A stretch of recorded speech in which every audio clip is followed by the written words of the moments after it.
Live update லைவில் நம்ம சௌந்தர்யா ஒரு தரமான சம்பவங்கள் வந்து பண்ணி விட்டாங்க. என்ன சம்பவம் தானே கேட்குறீங்க? அதாவது நம்ம ஜெஃப்ரி வந்து கேப்டனாக இருக்கான்ல, அந்த கேப்டன் என்ன பண்ணிட்டான் அப்படின்னா எக்ஸ்ட்ரா வந்து டீ போட்டு குடிச்சிருக்கான். யார் அவனும் வந்து ரஞ்சித் சார் அவங்களும் எக்ஸ்ட்ரா டீ போட்டு குடிச்சிருக்காங்க.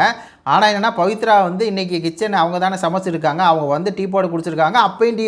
அப்பையும் டீ போட சொல்லி குடிச்சிருக்காங்க. அப்போது எக்ஸ்ட்ரா வந்து டீ குடிச்சிருக்காங்க, பால் வந்து குடிச்சிருக்காங்க. அது வந்து தப்பு. அதனால் நான் ஜெஃப்ரியை வந்து அவனுடைய பூவை எடுக்க போகிறேன் அப்படிங்கிற மாதிரி சௌந்தர்யா வந்து படப்படப்படன்னு பேசிட்டே இருக்காங்க.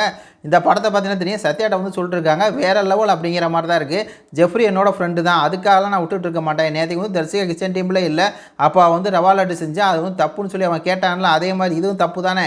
இந்த மாதிரி எப்படி வந்து எல்லாத்துக்கும் பால் வந்து கரெக்டாக இருக்கும். அப்படி இருக்கும்போது நீ வந்து உன்னுடைய அதிகாரத்தை துஷ்பிரயோகம் பண்ணி எப்படி நீ இந்த மாதிரி வந்து 2 தடவை காப்பி வந்து டீ வந்து குடிக்கலாம், எப்படி வந்து பால் குடிக்கலாம் அப்படிங்கிற அளவுக்கு சவுண்டு வேறு லெவலில் வந்து செய்கிறாங்க. இந்த மாதிரி என்னுடைய ஃப்ரெண்டாக இருந்தாலும் தப்பு தான், நான் விடமாட்டேன் அப்படிங்கிற மாதிரி சவுண்டு வந்து பார்த்திங்கன்னா காலையில் வந்து சத்யாட்ட சொல்லிட்டு இருந்தாங்க. வேறு மாதிரி இருக்குல்ல, வேறு லெவல் சவுண்டு, வேறு லெவல் அப்படிங்கிற மாதிரி தான் இருக்குது.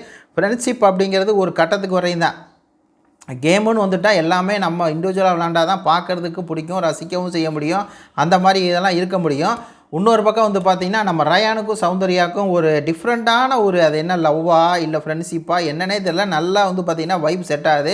காலையில் அப்படி தான் அவங்க எப்போயுமே வந்து சொல்லுவாங்களே ரயானை இளமை சிட்டு இளமை சிட்டு அப்படின்னு சொல்லி. என்ன அப்படின்னா இப்போது ரயானுக்கு வந்து அதிகமாக முடி வளர்ந்தனால இந்த மாதிரி முடி அதிகமாக வளர்ந்துருச்சு அப்படின்னா இன்னும் 3 நாள் தான் இருக்குது, அதுக்குள்ளே நீ வெளியே போய் வெட்டு, எலிமினேஷன் ஆகிரு, அதுக்கப்புறம் போய் வெட்டு அப்படிங்கிறாங்க. ஒன்று அவன் சொல்கிறான் நீ எலிமினேஷன் ஆகு, நீ தான் இந்த வாரம் வந்து எலிமினேஷன் ஆகி உங்கள் கடையிலேருந்து எனக்கு வந்து முட்டை உப்ஸ் வந்து அனுப்பிச்சி விடு அப்படிங்கிறா. டேய் அப்படிங்கிறாங்க, நான் வந்து 100 ரூபா கொடுக்குறேன், 100 ரூபாய்க்கு வந்து அனுப்பிச்சி விடு, ஒழுங்கா வெளியே போய் அனுப்பிச்சி விடு அப்படிங்கிற மாதிரி சொல்கிறேன். டேய் 100 ரூபாய்க்கு என்ன முட்டை உப்ஸ் வருமோ அது மட்டும் தான்டா உனக்கு வந்து அனுப்பிச்சி விடுங்கிறாங்க. அதுக்கு வந்து அவன் சொல்கிறான் உங்கள் கடையே 100 ரூபா தானே வரும் அப்படிங்கிற மாதிரி அந்த காம்பினேஷன், அந்த ஃபன் நல்லா இருக்குது. உடனே அவங்க வந்து நான் வெளியே போய் அனுப்பிச்சி விட்றேன், நீ நல்லா சாப்பிடு, இளமை செட்டு பப்சாட்டு இளமையாரு அப்படிங்கிற மாதிரி ஃபன்னு ஒரு பக்கம் போயிட்டுருக்கு. இன்னொரு பக்கம் ஃப்ரெண்டு செஞ்சால் கூட ஒரு விஷயத்தை வந்து கேட்குறாங்க, நல்லா இருக்குல்ல அப்படிங்கிற மாதிரி இருக்குது. உங்கள் கருத்துக்களை சொல்லுங்கள். நன்றி, வணக்கம்.